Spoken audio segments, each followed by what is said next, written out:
थोड़ी सी टेक्निकलिटी हमें समझा दीजिए, चूँकि मुतज़ाद किस्म की आरा हैं इसे को लेकर और इस डेवलपमेंट को लेकर जो कल हुई है।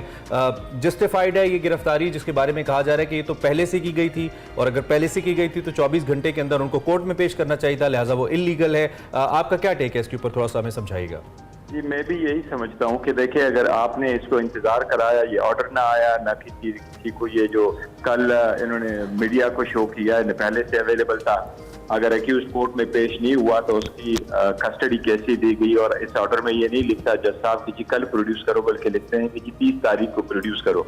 इसका मतलब ये है कि बज़ाहिर लग रहा है ये पहले का ऑर्डर इशू हुआ था, लेकिन उन्होंने किसी को दिखाया नहीं और इस बात का इंतजार किया कि एक मरतबा पहले हो जाए और रिहाई का हो जाए तो उसके बाद दिखाएंगे। देखो, ये अवाम के हुकूक के खिलाफ वर्जी है, उनकी लिबर्टी की खिलाफ वर्जी है। अगर आप किसी तरीके से केसेस करो और वो भी 100 से ज्यादा करो तो फिर ये तरीकेकार तो गैर कानूनी है कि आप उसको यकी बात करिए, आप लोगों को अरेस्ट करते जाए, एक कोर्ट से रिलीफ मिलेगा तो ये जुडिशल प्रोसेस को, ड्यू प्रोसेस ऑफ लॉ को फ्रस्ट्रेट करने वाली बात है और इसकी मजम्मत करनी चाहिए। तो तहरीक इंसाफ के पास फिर खासतौर पर चेयरमैन पीटीआई के पास इन पर्टिकुलर क्या ऑप्शंस हैं इस सिचुएशन को लेकर जिसका आप जिक्र कर रहे हैं? इसको सिचुएशन में तो फिलहाल तो यही है कि हम इसको कोर्ट में चैलेंज करेंगे और अगर वो अरेस्ट हुए हैं तो वो भी हम प्रेजेंट करेंगे, अपना बेल के लिए देंगे, दरखास्त देंगे और अदालत से रिक्वेस्ट करेंगे कि ये इसलिए सस्टेनेबल नहीं है तो इसमें भी हमें बेल में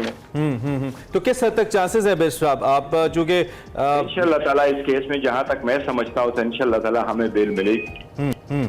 अच्छा, दूसरा ये भी बताइए, ये जो सस्पेंशन है ओवरऑल सज़ा की तोशा खाना के अंदर, इसका क्या इम्पैक्ट ओवरऑल नतीजे पे आएगा? चूँकि मेन मसला तो यहाँ पे फॉर्मर प्राइम मिनिस्टर की नाअहली भी है, जो कि वो नाअहल हैं, इलेक्शन नहीं लड़ सकते, और दूसरा ये कि सज़ा उनकी आपके जो मुकाबले में वकला उनका कहना है कि सज़ा उनकी सस्टेन कर रही है, मुअत्तल हुई है फॉर द टाइम बिंग।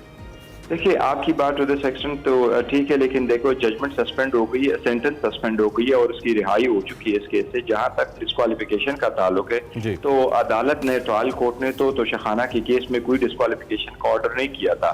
ये इलेक्शन कमीशन ने तोशाखाना के केस को जवाज बनाते हुए और इसको पनामा की तरह कंसिडर करते हुए इसकी डिस्क्वालिफिकेशन कर दी थी, एक नोटिफिकेशन इश्यू कर दिया था अंडर आर्टिकल 63(1)H, जो कि कभी नहीं हुआ। नॉन डिक्लेरेशन और डिक्लेरेशन और फॉल्स डिक्लेरेशन की जब नोटिफिकेशन है 2010 ऑनवर्ड्स, तो इसमें किसी का इसमें डिस्क्वालिफिकेशन नहीं हुआ था। हम समझते हैं कि कानूनी तौर पर डिस्क्वालिफिकेशन है नहीं। हम उसको अदालत में लेके जाएंगे उस नोटिफिकेशन को। भाई साहब, आपने अदालत का जिक्र किया, आप कानूनदान है, आपने इन्हीं chief justice Islamabad high court के ऊपर अदम एतमाद का इजहार किया हुआ है, इमरान खान ने खुद किया हुआ है, वो उन्होंने अदम एतमाद किया हुआ है कि मेरे केसेस यहाँ से शिफ्ट किए जाएं पेशावर या लाहौर, और कल उन्हीं चीफ जस्टिस से आपको रिलीफ मिला। क्या अब तहरीक इंसाफ इन्हीं चीफ जस्टिस की तारीफ करेगी, कर भी रही है इनफैक्ट, तो अब क्या वो अच्छे हो गए या अदम एतमाद अपनी जगह मौजूद है? फिर अदम एतमाद समाओ इस फैसले पे भी होना चाहिए ना आपका। देखिए, ये नहीं, ऐसा नहीं है।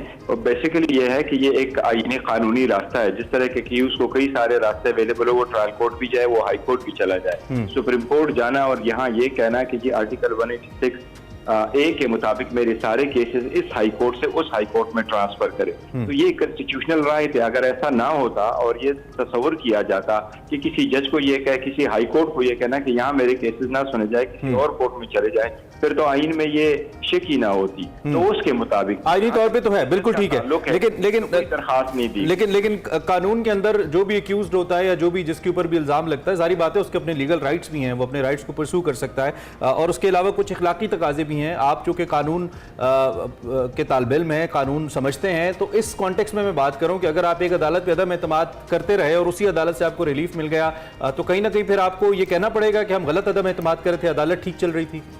नहीं, ऐसा नहीं है। मैं जो कह रहा हूँ वो ये है कि अदालतों पे अदम एतमाद किया जाता है। लोग आते हैं कि अदालत को कहते हैं कि मेरे आपसे तवक्को नहीं इंसाफ की, और वो कहते हैं ये कानूनी हक है एक अक्यूज्ड का और किसी भी पार्टी लिटिगेंट का कि वो करे। लेकिन जब अदालत फैसला करे कि नहीं, मैं सुनूंगा इस मैटर को, then we have to proceed. जहां तक इस अपील का ताल्लुक है, मैं सिर्फ आपको ये वजाहत जरूर करूँ कि जहां तक इस अपील का ताल्लुक है, खान साहब की अपील में न हमने और न खान साहब की तरफ से कोई दरखास्त दी गई थी, न हम वकीलों ने और न खान साहब की तरफ हमने कोर्ट को ये नहीं कहा था कि आप हमारा केस न सुने।